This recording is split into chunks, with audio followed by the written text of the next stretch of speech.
नमस्कार मैत्रिणींनो, स्वागत आहे तुमचं आपल्या यूट्यूब चॅनलमध्ये।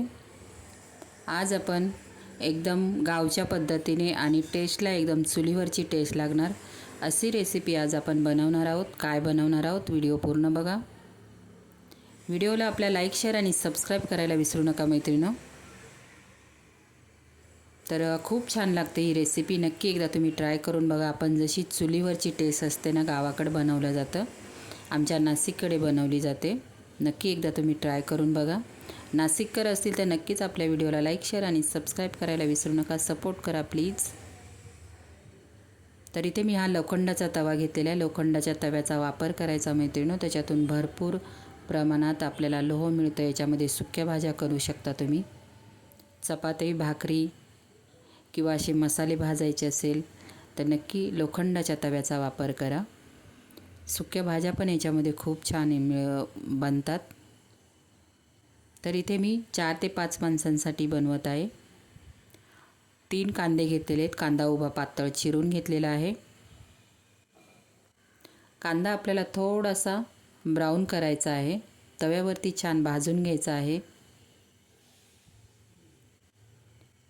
तर मी आज मस्त असे गावठी काटेरी वांगी होते, मस्त असं काळ्या मसाल्याचं मी कालवण बनवणार आहे। आमच्या नाशिककडे बनवलं जातं, तुम्ही एकदा बनवून बघा, आवडेल तुम्हाला नक्कीच। त्याची टेस्ट नक्कीच आवडणार तुम्हाला। तुम्ही चपातीसोबत, भाकरीसोबत, भातासोबत खाऊ शकता। तर इथे बघू शकता तुम्ही आपण कांदा किती भाजलेला आहे। खूप काळपट पण करायचा नाही, नाहीतर कालवण कडवट लागेल। लसूण टाकलेला आहे मी, 10 ते 12 पाकळ्या लसणाच्या घेतलेल्या आहेत।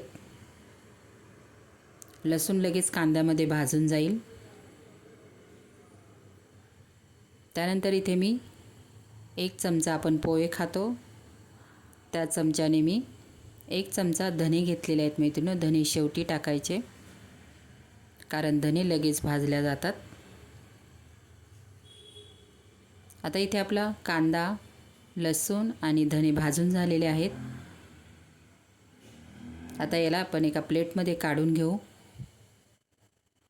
आता त्याच तव्यामध्ये मी अर्धी वाटी सुक्कं खोबरं घेतलेले मैत्रिणींनो। तुम्ही हवं तर किसूनही घेऊ शकता, मी छोटेसे बारीक तुकडे करून घेतलेले आहेत। अर्धी वाटी सुक्कं खोबरं घेतलेलं आहे। खोबरं पण कमी गॅसवरती, तवा जास्त तापलेला होता, मी गॅस बंद केलेला आहे। खोबरं पण मस्त असं भाजून घ्यायचं तव्यावरती, खूप छान लागतं हे कालवण। नक्की एकदा तुम्ही ट्राय करून बघा। तर इथे आपलं खोबरंही भाजून झालेलं आहे, बघू शकता तुम्ही। आता त्याच प्लेटमध्ये आपल्याला भाजलेलं खोबरं पण काढून घ्यायचं आहे। तर प्लेटमध्ये काढून घेते। आता ह्या कालवणाची टेस्ट वाढवण्यासाठी मैत्रिणींनो, चण्याची डाळ 2 चमचे, बघू शकता तुम्ही 2 चमचे घेतलेली आहे मी। थोडंसं तेल टाकून भाजून घ्यायची तेलामध्ये, खूप छान टेस्ट येते। आपण जसं सार बनवतो ना, पोळ्यांचा सार बनवतो त्याप्रमाणे टेस्ट येते, खूप छान लागते। थोडंसं तेल टाकायचं आहे आणि तेलामध्ये डाळ भाजून घ्यायची आहे, खूप जाळायची नाही, थोडीशी ब्राऊन करायची। तर बघू शकता आपली डाळ पण भाजून झालेली आहे। आता डाळ पण प्लेटमध्ये काढून घ्यायची।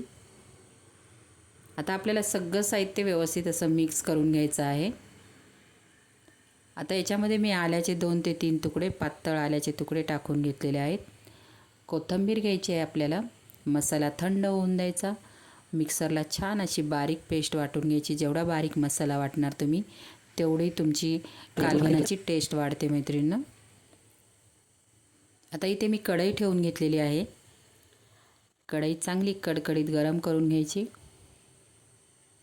त्यानंतर याच्यामध्ये तेल टाकायचं। तेल आहे ना मैत्रिणी, थोडंसं जास्त टाकायचं, छान टेस्ट येते। आपण कधीतरी छान खायचं असेल तर थोडंसं तेलाचा वापर करा, मस्त तरीवालं छान दिसतं।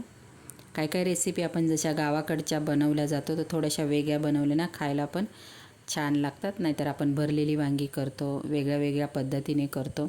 तर नक्कीच ही गावची रेसिपी एकदा ट्राय करा आणि थोडासा तेलाचा वापर जास्त करायचा आहे। तेल आपलं इथे कडकडीत गरम झालेलं आहे, मसाला छान बारीक वाटून झालेला आहे। आता जो वाटलेला मसाला होता तो तेलामध्ये मी टाकून घेतलेला आहे. आपला मसाला सगळा आपण जेव्हा अगोदर तव्यावरती सगळं भाजून झालेलं आहे, त्याच्यामुळे पटकन तेलामध्ये पण भाजला जातो. अर्धा चमचा हळद टाकलेली आहे. त्यानंतर मीठ टाकून घेतलेलं आहे मी. मिठाने काय होतं, आपल्या मसाल्याला लगेच तेल सुटतं. इथे जवळजवळ 1.5 ते 2 चमचे मी आपला घरचा मसाला टाकून घेतला. आमचा घरचा मसाला आहे कांदा खोबऱ्याचा.